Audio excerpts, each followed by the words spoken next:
Future PM channel में आपका स्वागत है। WRN शो का टाइम हो चुका है और हम जो आज बात करेंगे वो सीज फायर क्यों हुआ और एक पीएम बनने वाले से जाने। मतलब ये है कि मैं पीएम बनना चाहता हूँ देश का, इसलिए मैं आप तक ये वीडियो पहुँचा रहा हूँ। आपका सभी का भाई बहन जिनका भी है और माता पिता सभी देश का मेरा 140 करोड़ जनता जो ये मेरी फैमिली है, मैं इनसे रिक्वेस्ट करता हूँ कि आप इन वीडियो को व्हाट्सअप, इंस्टाग्राम, फेसबुक जिसके भी जरिए फैलाया जा रहा फैलाओ, वीडियो जितना हो सकता है उतना फैलाओ। देश की 140 करोड़ जनता तक टारगेट होना चाहिए कि अगले 6 मंथ के अंदर अंदर हमारा चैनल पहुंच जाना चाहिए।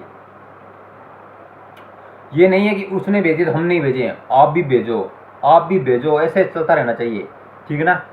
और हमारे चैनल का मतलब पैसा कमाना नहीं है, मैं पीएम बनना है। मेरी क्या राय है मैं आपको पहुंचाना चाहता हूँ, ठीक है ना। चलिए हम बात करते हैं सीज बात। पहलगाम में जो अटैक हुआ था 22 अप्रैल को जो अटैक हुआ था, तो इस अटैक के अंदर हमारे हिंदुओं को टारगेट किया गया था और हिंदुओं को इस टाइप से टारगेट किया गया था कि उन्हें धर्म पूछकर मारा गया था। और ये भी जाते जाते बोल दिया था कि मोदी को जाकर बता दो। मोदी जी ने फिर 7 मई को बताया था तो बहुत अच्छे से बताया था मोदी जी ने 7 मई को। और हम जो आज ये कह रहे हैं कि कौन सा धर्म है जिसके अंदर कलमा पढ़ाकर छोड़ा जा रहा है, कलमा को क्यों यूज किया इन आतंकवादियों ने, क्यों उस कलमा का अपमान किया इन आतंकवादियों ने। कहते हैं कि आतंकवादियों का कोई धर्म नहीं होता। मैं पूछ रहा हूँ अब कहाँ है वो लोग जो कहते हैं कि धर्म होता है। सॉरी, धर्म नहीं होता आतंकवादियों का। अब जो धर्म उन्होंने बताया है ना कि हमारा ये धर्म है, हमें इनको कैसे निपटना चाहिए। ऑपरेशन सिंदूर चलाकर नहीं निपटना चाहिए, इन्हें ऑपरेशन मेहंदी, इंगेजमेंट, लगन वगन सब कुछ लगातार चलने देना चाहिए, रुकना नहीं चाहिए। और इसके लिए हम ये नहीं है कि आप सोच रहे हो कि मोदी जी ने ये सीज फायर कर दिया है तो युद्ध रुक गया। युद्ध ऐसे नहीं होते, युद्ध बहुत टाइप के युद्ध होते हैं। अब जो ये मोदी जी ने प्रतिबंध डाले हैं पाकिस्तान के ऊपर, ये भी युद्ध की श्रेणी में आते हैं। इसी से भी पाकिस्तान तो कंगाल हो जाएगा, जरूरत ही नहीं है उससे युद्ध लड़ने की। सीज फायर कर लिया, सही रहा। सीज फायर क्यों हुआ इसकी हम पूरी डिटेल बताएंगे और इस पर 15 वीडियो आ रहे हैं। पर अब जो बात है, क्या धर्म पूछकर मारना ये एक चीज़ दिखाती है कि हम एक गलत दिशा की ओर जा रहे हैं। क्या जा रहे हैं? गलत दिशा की ओर जा रहे हैं। और हमें गलत दिशा की ओर नहीं जाना है, क्योंकि हमें सही दिशा की ओर जाना है। देश के अंदर पढ़ो लिखो, अब लोगों को सही ज्ञान के बारे में बताओ। ये नहीं है कि धर्म पूछकर आप मारो। पढ़ लिखने का मतलब है हमें आगे बढ़कर देश को आगे बढ़ाना चाहिए और आगे बढ़ाकर हम देश को मजबूत बनाएं, ये है। पर ये जो लोग आतंकवादी हैं, इनका धर्म नहीं होता, ये नहीं होता, ये मार जाते हैं, वो मार जाते हैं। अब हम इसी का विश्लेषण करेंगे। भाई साहब, धर्म नहीं होता फिर कलमा का उपयोग क्यों किया आप लोगों ने? बताओ मुझे, कहाँ से बताएंगे? क्वेश्चन का आंसर ही नहीं है इनके पास। अब मुझे ये बताओ कि कुरान में क्या ये लिखा हुआ है कि किसी प्यासे को पानी मत पिलाना है? क्या किसी ग्रंथ के अंदर ये लिखा है कि कुर्बानी देना जरूरी है? नहीं लिखा। जिस ग्रंथ में लिखा मैं तो उस ग्रंथ को भी नहीं मानता, सही कहूँ तो। जानवरों को मारना, इंसानियत अपने अंदर नहीं होना, ये एक दिखाता है कि हम एक राक्षस की श्रेणी में आते हैं। और इस राक्षस की श्रेणी का मतलब है हमें मार देना चाहिए उन लोगों को जो जानवरों को मारते हैं, इंसानियत नहीं है जिनके अंदर।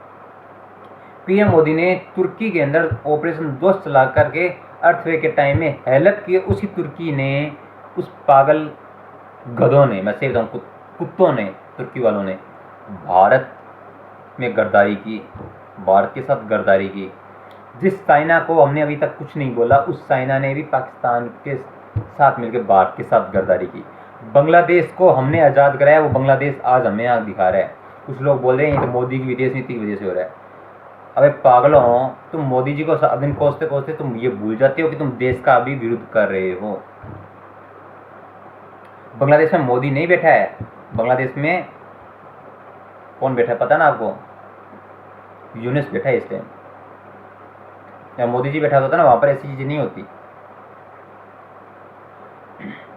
आज भारत विदेश नीति में कमजोर हो गया। सब लोग यही बोलते हैं युद्ध विराम करने के बाद, मैं ये कहना चाहता हूँ युद्ध विराम होना भी बहुत अच्छी एक मोदी जी का दिमाग की कला है। और ये कला क्या है, अब 15 वीडियो बनाएंगे उसमें सारी डिटेल क्लियर कर देंगे। आप जो ये मोदी को गालियाँ दे रहे हो ना, सब बंद कर देंगे। पर एक बात, जो लोग सीज फायर के समय जो हुआ, जब ये 4 दिन युद्ध चला, तब भी 4 दिन नहीं टिक पाया, पाकिस्तान बोल रहा है हम युद्ध लड़ेंगे, परमाणु बम की धमकी दे रहा है। अब तेरी किस्मत ठीक है, मोदी जी प्रधानमंत्री है, वरना मेरे जैसा मेंटलिस्ट हो जाए पाकिस्तान पर 4-5 परमाणु बम तो घेर दे। अरे तू तो गिरे ना गिरे, मैं तो घेर ही दिया ले।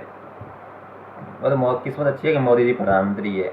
और ये खान सर ने भी कहा, ये तो किस्मत अच्छी थी डॉक्टर मनमोहन सिंह प्रधानमंत्री है, वरना ये तो होता था पूरा जो ताज को मतलब अटैक किया था, कच्ची उड़ा डालता। और वो सी चीज़ अब जाकर सही साबित हुई है। देखना खान साहब के वीडियो आते हैं कभी भी, भाई साहब 100 किलोमीटर नहीं 300 किलोमीटर के अंदर घुसा है अभी तक सेना, 300 किलोमीटर का दावा कर चुकी है। पता नहीं कुछ तो बड़ा हुआ है भाई। और ये बड़ा क्या हुआ है, ये पीएम बनने वाला, ये पीएम की बात जानता है। अब मैं आपको 15 वीडियो में सारा डिटेल दे देंगे, टेंशन मत लो। और जब भी ये लोग पूछ रहे हैं मोदी जी ने सिक्योरिटी में कमी रख दी थी, हमला हो गया, सिक्योरिटी पे ध्यान नहीं दिया, ये नहीं दिया, अबे कुत्तों जो देश को तुम खा रहे हो, देश की थाली में छेद कर रहे हो, तुम ये एक चीज़ भूल रहे हो। बताऊँ क्या, 26/11 पार्लियामेंट रोज़ रोज़ होते थे ये आतंकवादी, अब तो नहीं हो रहे। इनमें तो बहुत सी कटौतियाँ आ गई भाई साहब। तुम लोग ऐसे कुत्ते हो जो घटिया पार्टी की सपोर्ट कर रहे हो, जो सेना ऐसे बॉर्डर पर हथियारे खड़ी रहती थी।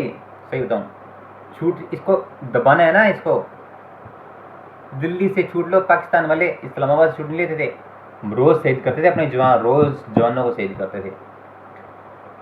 तब क्यों नहीं बोलते भाई, तब तुम्हारी जुबान काट रही जाती है। आज सेना के पास छूट तो है, और छूट भी दे दी खुली, सेना जाने सेना काम जाने। ऑपरेशन सिंदूर में भी सेना की अहम भूमिका है, सरकार से ज़्यादा भूमिका सेना की थी। ये जो देश को तोड़ने के काम करते हैं ये टुकड़े जो गैंग है, सारे मोदी गोली निकालती रहती है, गोदी मीडिया मैं इनको भी इलाज करने वाला हूँ इस वीडियो में, टेंशन मत लो। ये गोदी मीडिया क्या चला रखते हो, कमेंट करते रहते हो, पढ़ाई लिखाई पर ध्यान दे लो, देश को आगे बढ़ा लो कम से कम। वो चीज़ें तुम्हें सोचना नहीं है। आज भाई साहब मैं जो कर रहा हूँ ना, मेरे पास जॉब भी है, यूट्यूब पर सब पर मैं काम कर रहा हूँ भाई साहब। मुझे तक ज्ञान मत देना भले ये कि तुम खुद देख लो, मैं खुद देख लिया मैंने सब कुछ, तुम देख लो अब। ये गोदी मीडिया मोदी, कम से कम अपने न्यूज़ चैनलों ने कुछ तो सच दिखाया भाई साहब। 100 में से 70, 80, 90% तो सच दिखाया। पाकिस्तान वालों ने तो ऐसी अफवाह फैलाई है, मैं क्या कह रहा हूँ, क्या कहूँ उनको। लोग उनकी तारीफ कर रहे हैं, इंडिया के अंदर बैठे इंडिया के लोग, जो कुछ लोग जो ये अवैध आए हुए हैं, रोहिंग्या मुसलमान जैसे लोग आए हुए हैं, ये लोग इनका समर्थन कर रहे हैं। पाकिस्तान के तो कुछ नहीं विमान गिरे, भारतीय रफाल गिर गए। अब एक कुत्तों रफाल कहाँ गिरे हैं, मेरे को ये तो बताओ ना। कौन से एक न्यूज़ तो लेके आओ ना, सच तुम्हारे पास है नहीं, पूरी डिटेल तुम्हारे पास है नहीं, भौंक रहे हो कुत्तों की तरह। ये कुत्ते हैं ना, ये विपक्ष पार्टियों के साथ मिलकर देश को तोड़ने का काम कर रहे हैं भाई साहब। 140 करोड़ जनता को मैं कहना चाहता हूँ, वक्त रहते हुए मोदी जी को प्रधानमंत्री बनाए रखो, फायदे में 20-25 साल, ताकि कुत्तों का सवाया हो जाए। ये कुत्ते हैं जो अपने बीच में बैठे हैं, अपने टैक्स से खा पी रहे हैं, सरकार के लाभ उठा रहे हैं, और उसी सरकार को गाली दे रहे हैं। मैं सही बताऊँ ना, इनके घर में टॉयलेट नहीं थे, मोदी जी ने टॉयलेट बनवा दिए इनके घर में बैठने के मकान नहीं थे, मकान बना दिया। और ये बेटा लिख रहा है इनका, मोदी चोर है। भाई साहब मोदी चोर नहीं है, मोदी चौकीदार चोर है, ये भी बोल रहे हैं। वो भाई साहब नोटबंदी रात को हो रही है, लॉकडाउन रात को हो रहे हैं, एयर स्ट्राइक रात को हो रही है, सर्जिकल स्ट्राइक रात को हो रही है, ऑपरेशन सिंदूर रात को हो रहा है। माँ बहनों का सिंदूर जड़ा था, सिंदूर का जवाब सिंदूर से ही दिया था उसने। भाई साहब चौकीदार जाग रहा है तब ये हो रहा है। चलिए हम बात करेंगे पार्ट 2 में इसका, जाने की इजाज़त चाहता है रविकांत, पार्ट 2 में इनको पूरा धोएगा।